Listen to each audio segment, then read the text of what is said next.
Vamos ler então Abacuque capítulo 1, do versículo 1 ao 4. Nós vamos tirar algumas lições desses versículos, tá bom? Diz assim a palavra de Deus. Sentença revelada ao profeta Abacuque. Até quando, Senhor, clamarei pedindo ajuda e tu não me ouvirás? Até quando gritarei violência e tu não salvarás? Por que me fazes ver a iniquidade? Por que toleras a opressão? Pois a destruição e a violência estão diante de mim. Há litígios e surgem discórdias. Por isso a lei se afrouxa e a justiça nunca se manifesta. Porque os ímpios cercam os justos e assim a justiça é torcida. Pai, nós estamos na sua presença uma vez mais, para cultuar o teu nome, celebrar a ti, te agradecer por sua bondade, pelos seus cuidados. Até aqui o Senhor tem cuidado de nós. Abençoa todos os irmãos que acompanham a nossa transmissão, acompanham o nosso culto em seu lar. Não apenas os irmãos de Mossoró, mas irmãos de outras cidades, ó Deus, que também ouvem e acompanham o nosso culto. Vidas sejam tocadas, transformadas com o poder da tua palavra. Usa o teu servo como instrumento em tuas mãos, Senhor, pois sabemos que a glória está no conteúdo dentro do vaso. A excelência do poder não está em nós, mas no Senhor. Amém, meu Pai, e amém.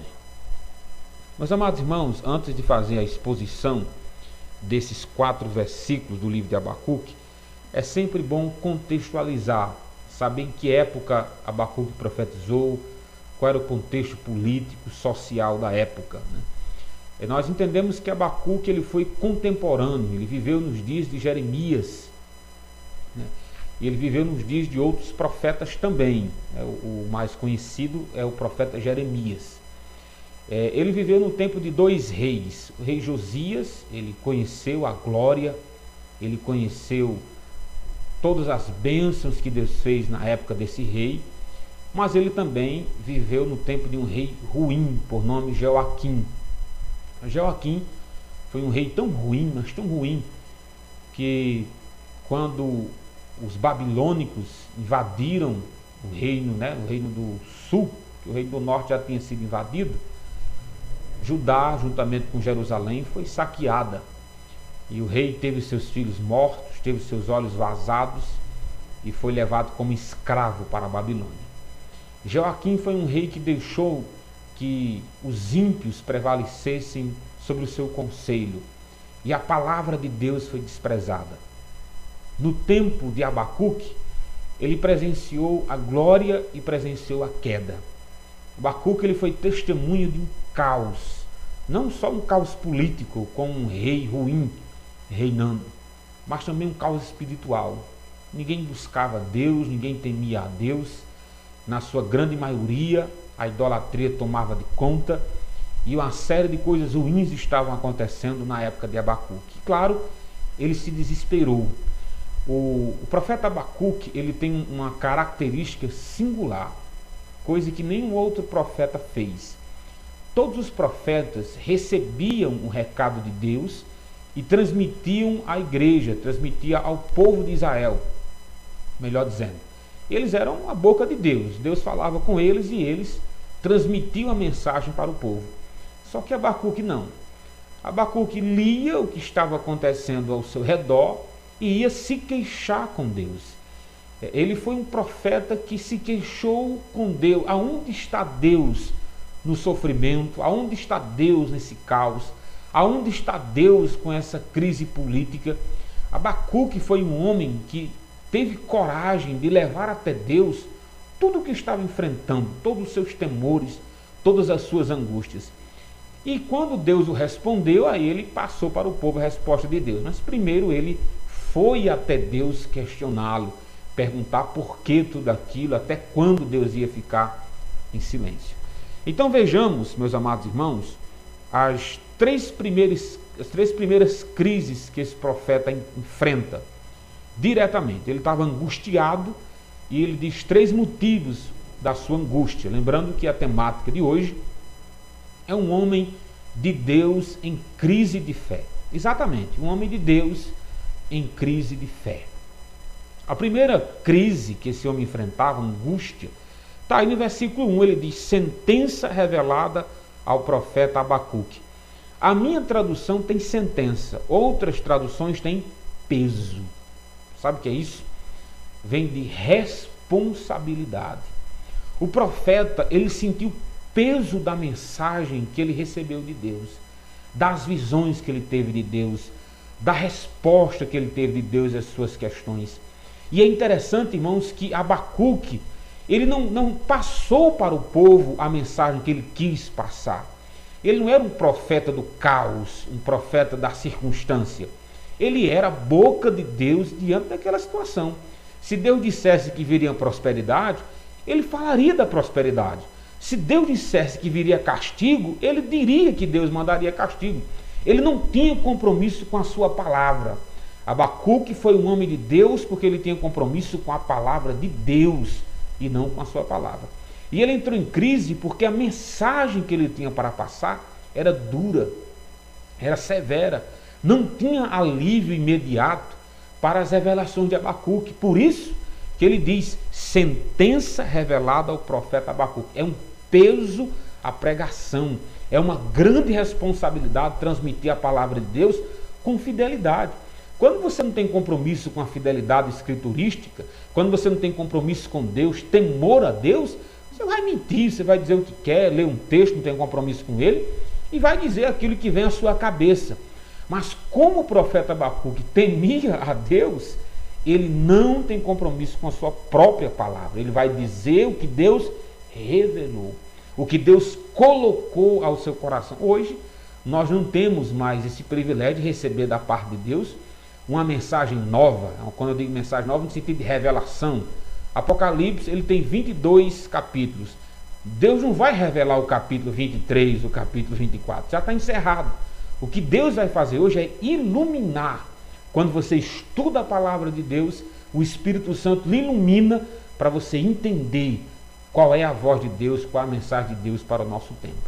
O segundo motivo da angústia, da crise do profeta, está aí no início do versículo 2. Ele diz assim: até quando, Senhor, clamarei pedindo ajuda e tu não me ouvirás? Ele entrou em crise com Deus, meus amados irmãos, por causa do silêncio de Deus. Tudo que ele estava contemplando, tudo que ele estava enfrentando, ele falava com Deus, ele orava a Deus pedindo resposta. Qual foi a resposta de Deus? O silêncio. E essa pergunta, irmãos, é de angústia. Ele diz: Senhor, até quando? Não tem data não esse negócio.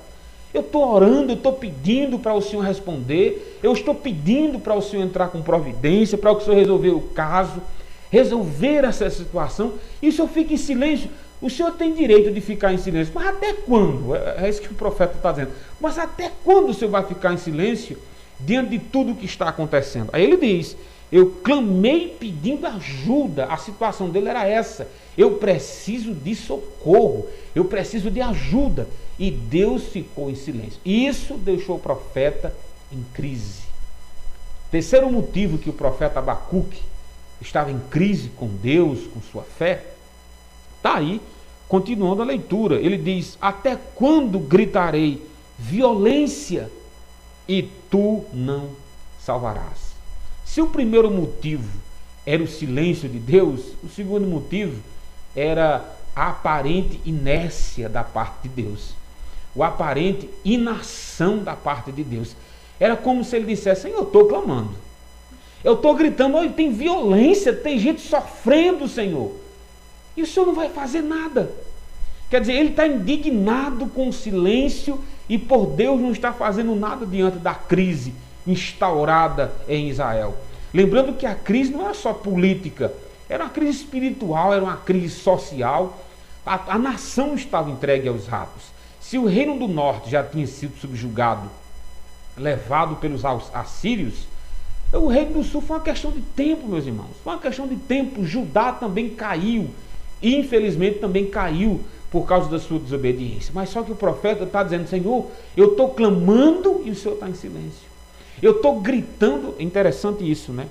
Um pastor chamado Weisberg, ele comenta isso, ele diz, olha, a primeira palavra que ele disse, falando com Deus, é clamarei pedindo ajuda. Logo depois, ele não usa mais a palavra clamar, ele diz gritarei violência e até culto. Você percebe que ele começa devagarzinho, Senhor, pelo amor de Deus, não tenha misericórdia, Senhor. Responda as nossas orações, Senhor. Veja a situação que a gente está passando, pelo amor, tenha misericórdia de nós.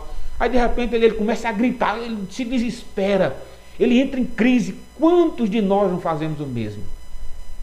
Irmão, não é pecado você entrar em crise, não é pecado você perguntar a Deus, não é pecado você abrir o seu coração para Deus, falar dos seus temores, das suas angústias, dos seus medos. Não é pecado, irmãos. Nosso Deus está... Pode falar. Agora sim, ele não tem compromisso com a nossa agenda, tá bom? Fica à vontade para orar, para falar com Deus sobre os seus medos. Abacuque estava em crise por causa do peso da mensagem, o silêncio de Deus e também a aparente inação, a inércia era aparente. Ele gritou, violência, Senhor. Olha, tem gente sendo violentada. E Deus não estava salvando ninguém. Logo depois disso, meus amados irmãos, Abacuque ele vai revelar para nós por que ele estava pedindo salvação, por que ele estava gritando violência e esperasse que alguém ajudasse e que alguém salvasse. Ele apresenta uma lista de pecados que a nação cometia. E a lista é grande, né? A lista é grande. Eu vou só resumir para nós os pecados que o próprio profeta listou. Ele estava desesperado pedindo para que Deus mudasse aquela situação. Está aí no versículo 13, ele diz: por que me fazes ver a iniquidade? Por que toleras a opressão? Há duas palavras aqui, iniquidade e opressão. Nós sabemos, irmãos, que iniquidade é pecado. O povo estava pecando, o povo estava desobedecendo e nada estava acontecendo.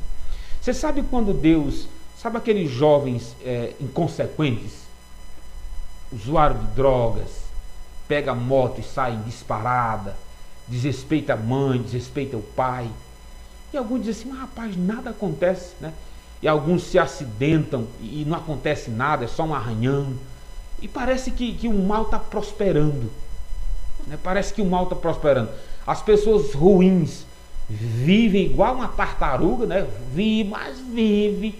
As pessoas ruins, na nossa visão, no nosso ponto de vista, e as pessoas boas facilmente são ceifadas, facilmente elas morrem, as pessoas boas se vão. É isso que o profeta está dizendo. O profeta diz, espera aí, por que me fazes ver iniquidade? Por que eu estou em crise? Por que eu estou triste com os pecados da minha nação? Por que você está me deixando eu ficar triste? Ele não fica, não, isso é normal, quem é que não peca, né? Ele está angustiado, e ele sabe que quem colocou essa angústia nele era Deus.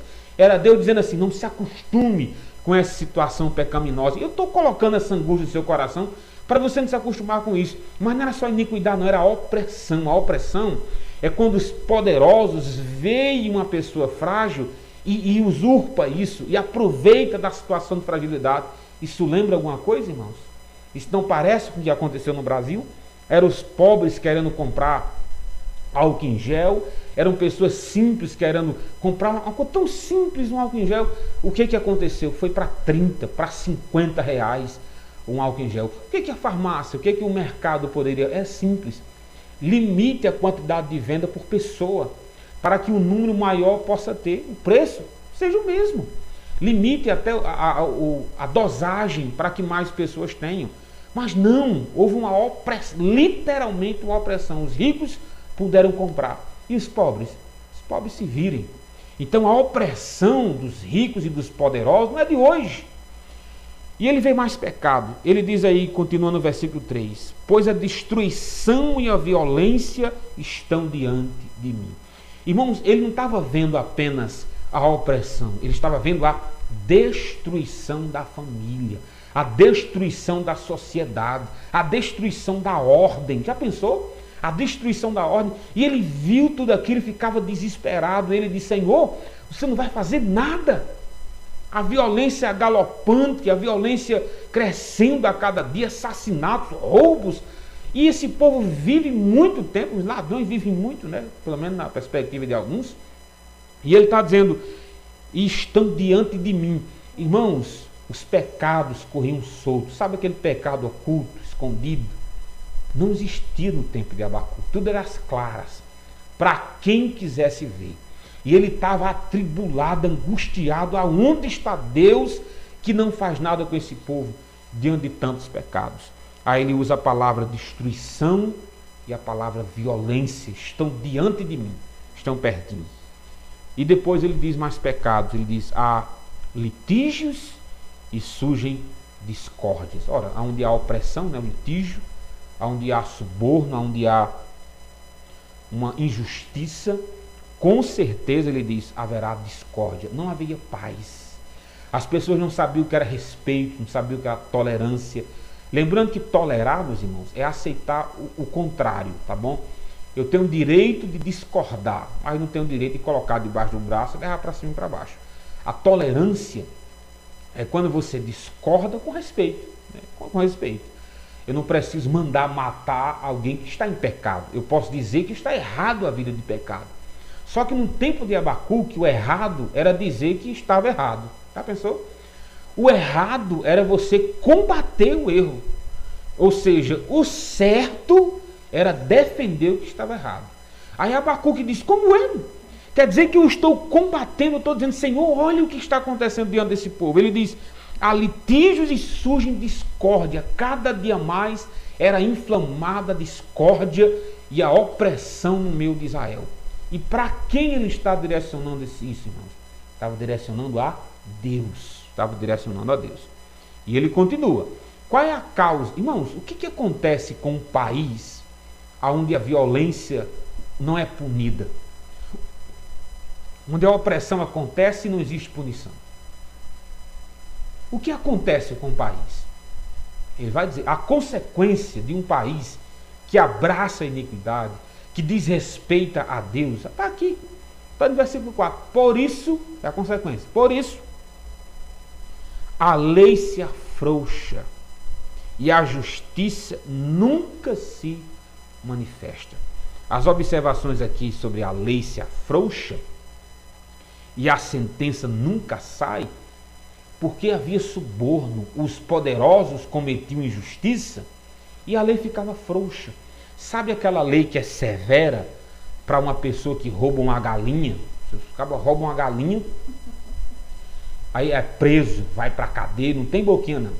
Aí o cara assalta o país, rouba milhões e milhões de dinheiro público das pessoas carentes que necessitavam desse dinheiro e não chega nem a ser preso, irmão. É uma vergonha, é uma desmoralização, né, um negócio desse. Aí Abacuque está dizendo, por isso é que a lei se afrouxa, é porque não há punição, não há uma sentença justa. Pelo contrário, a injustiça toma de conta. E aí ele diz, e a justiça não se ela se demora. Em vez de agir de imediato quando a maldade surge, a justiça é lenta, e ela é lenta de propósito, viu? A justiça era lenta de propósito, para que você nem recorra a ela, não vale nem a pena botar na justiça, dá um trabalho, é de propósito, para que o mal se alastre e aparentemente a injustiça vale a pena. E por último, ele diz assim, porque os ímpios cercam os justos, e assim a justiça ela é torcida, o juízo é pervertido. A sentença acontecia, vamos supor que um ímpio opressor, próspero, rico, roubasse o pobre. Aí o pobre recorria à justiça. Aí a justiça ia dar um decreto. Sabe qual era o decreto? Pobre, você está errado. Quem está certo é o rico. Você que está sendo oprimido, seja oprimido. E isso, irmãos, era a crise social, moral, espiritual que Israel passava. Sem falar da crise econômica. Tudo isso o profeta viu e recorreu a Deus. Tudo isso ele viu e clamou, perguntando a Deus, aonde está Deus que nada faz? Já que tudo isso está acontecendo. Hoje nós não vamos estudar a resposta de Deus, vai ficar para a próxima mensagem. A segunda mensagem a gente vai estudar sobre a resposta de Deus para essas perguntas de Abacuque. Mas eu quero deixar 3 lições que eu tirei aqui do versículo 1 a 4 e aplicar na nossa vida. Diante de todas essas perguntas, diante desse coração aberto, diante de tantos pecados que Abacuque nos revela que estava diante dos seus olhos. A primeira lição que eu tiro com Abacuque é que todas as suas angústias ele levou a Deus. Apesar do pecado tomar conta, da injustiça, apesar dos poderosos oprimirem os pobres, dos justos estar sendo oprimido pelos ímpios, Abacuque recorreu a Deus. Ele sabia que há um Deus nos céus que ouve as nossas orações. Ele sabia que há um Deus criador de Israel, tinha um pacto com Israel, uma aliança de prosperidade e proteção. Por isso que Abacuque recorreu a Deus, porque ele acreditava na existência de Deus. Ele sabia que por mais que houvesse ímpio, há um Deus justo nos céus. Então aprendamos com Abacuque, leve os seus medos a Deus, leve as suas angústias a Deus. Ora, fala com Deus sobre os seus medos, fala com Deus sobre os seus temores. O que nós não podemos fazer é nos reprimirmos diante daquilo que nos amedronta e nos assusta. Levemos a Deus, façamos como Abacuque. Senhor, o mal está prosperando, o medo está tomando conta de mim, me ajuda, me socorre, Senhor. Faça como Abacuque, clame a Deus, ora ao seu Deus. Essa é a primeira lição. Segunda lição com Abacuque, espere a resposta de Deus. Por mais triste que Abacuque aparentou estar, angustiado, atribulado, ele não deu uma resposta na boca de Deus. Não tem gente que é assim. Ora, apresenta Deus, pede e começa a querer dar como Deus deve responder. Abacuque não fez isso. Ele orou, se desesperou, estava atribulado, mas não inventou resposta. Ele não tinha uma resposta pronta na ponta da língua. Não. Ele clamou a Deus e esperou a vontade de Deus. Senhor, é isso que eu estou orando, é isso que eu estou pedindo. Responda-me, Senhor, conforme a sua vontade. Responda-me. Irmãos, é isso que nós devemos apresentar a Deus. Apresenta nossas angústias, apresenta os nossos medos, mas seja feita a sua vontade, assim na terra como no céu. Esperemos a resposta de Deus, porque é de Deus que vem a resposta certa. O homem tem muitos planos, mas quem decide é Deus. E a última lição que eu tiro de Abacuque, do versículo 1 ao 4, é que apesar do silêncio de Deus, Abacuque não estava dizendo, eu clamo e o Senhor parece que não me escuta. Eu grito violência e o Senhor não me salva. Não parece uma inércia, uma inação da parte de Deus? Irmãos, sabe qual a lição que eu tiro aqui, no decorrer do estudo de Abacuque? É que o silêncio de Deus não quer dizer que Ele não está agindo. Não quer dizer que Ele não está trabalhando. Deus estava trabalhando todo o tempo. Ele nunca ficou de braços cruzados. Abacuque estava desesperado porque Deus não falava com ele. Não, mas Deus não falar conosco não quer dizer que Ele não está agindo. Não quer dizer que Ele não está trabalhando. Não quer dizer que Ele não está operando. Irmãos, a história está nas mãos de Deus, não está em nossas mãos. As nossas vidas estão entregues a Deus a partir do momento que nós dissemos, Senhor, Tu és o Senhor da minha vida, o Senhor é o Senhor da minha família, eu entrego nas Tuas mãos. Pastor, mas a tempestade está grande, mas tudo isso está tomando de conta. Olha a situação que a gente está vivendo. Nada disso fugiu do controle de Deus. O silêncio de Deus não quer dizer que Ele está de braços cruzados, inoperante, sem fazer nada. Abacuque estava desesperado. E Deus estava agindo. Estava agindo. Fazendo uma obra que ninguém imaginava. Mas Deus estava agindo. Não se preocupe, meu amado irmão. Eu sei que está difícil. Eu sei que às vezes o desespero quer tomar de conta, mas Deus está agindo. A história não fugiu, nunca fugirá do controle de Deus. É como disse Billy Graham. Billy Graham disse, eu li a Bíblia, terminei de ler a Bíblia e sei que tudo terminará bem. Aleluia. Entendeu? Apesar de tudo isso, não se preocupa não, tudo um dia terminará bem. Deus te abençoe.